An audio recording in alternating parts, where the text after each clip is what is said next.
80% of the sicknesses today is caused by preventable water and sanitation diseases. Therefore, we say clean water is a necessity. Sierra Leone is a home to over 7,500,000 people, and majority of them depends on agriculture and mining as a source of income. Having come from an 11 years bloody civil war, they have conducted 4 democratic general elections, but providing the basic services for the citizens have been very difficult. The country sits on high access to water, but tapping into the already God-given natural resources have been very challenging, as communities in Freetown go days without water. Aside from the survey conducted 16 years ago, the Ministry of Water Resources conducted another survey in 2016, and the responses were very emotional. We don't have regular access to clean water. Sometimes we don't get water at all. Sometimes we get it 3 times a week, sometimes 2, and even once a week. And it's not even a full 24-hour supply. The tap does opens on Mondays, Wednesdays, and Fridays, and it causes tension in the community as people have to fight in order to get clean water, as confirmed by a very young man from the community.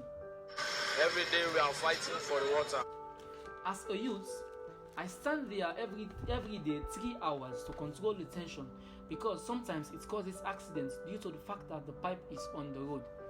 The controller of the pipe told us that it is very hard for them because they don't have sufficient pipe and taps.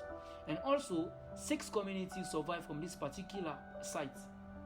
According to some members from the community, they used to have 1 clean water site, but it became ineffective 3 years ago. This left the people with no choice but to switch to well water, and that is apparently unclean. Access to clean water through innovation is a project that seeks to provide clean water to communities in Sierra Leone. Their goal is to ensure that by 2030, clean water is accessible to Sierra Leoneans as a whole. In order for them to be on the right track, they conducted a series of research and interviews, and they found out that people don't sleep until 2 a.m. to fetch clean water, and those that sleep wake up at 4 a.m. To understand the measures in place to solve this particular problem, ACWI had an interview with the Minister of Water Resources, and he told us that they have measures in place, the feasibility study is done, the partners are set, but the government haven't allocated any funding yet. But he is assuring the people that in 3 years' time, their projects will kick off. But presently, there are projects that are set to solve this issue, and one of them is the dry season project. In a meeting with the project's owner, he explained the efforts they have been trying to use to solve this particular problem, their work model, and how they have been trying to do things. According to him, their project only functions in dry season, and their main target is the deprived communities in the country. We call them the slum communities. Their project makes use of bouncers to supply water only in the dry season, and that is not good for a country of 7 million people. Providing clean water to communities is not an easy task, and we are fully aware that we cannot do this alone, which is why our proposed solution is to partner with governments and non-governmental organizations that can help us with funding in order for us to build a water purification station that will be sustainable and long-lasting. To make this a reality, we have considered series of materials that will be very useful.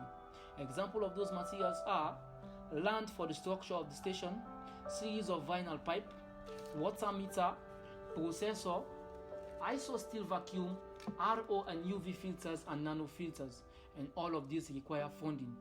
Therefore, if we get the actual support needed, our project will start early 2022. Availability of clean water affects over 25% of the people around the globe, an alarming figure that is projected to increase due to the rise of flooding and other natural disasters as a result of the climate change. Although 2.1 billion people have gained access to improved water sanitation, some parts in Africa are still in the dark, and Sierra Leone is not an exception. Each day, 20 children die due to preventable water and sanitation diseases. Women are forced to cancel their sleep to fetch clean water, and this is very harmful. Akwi is built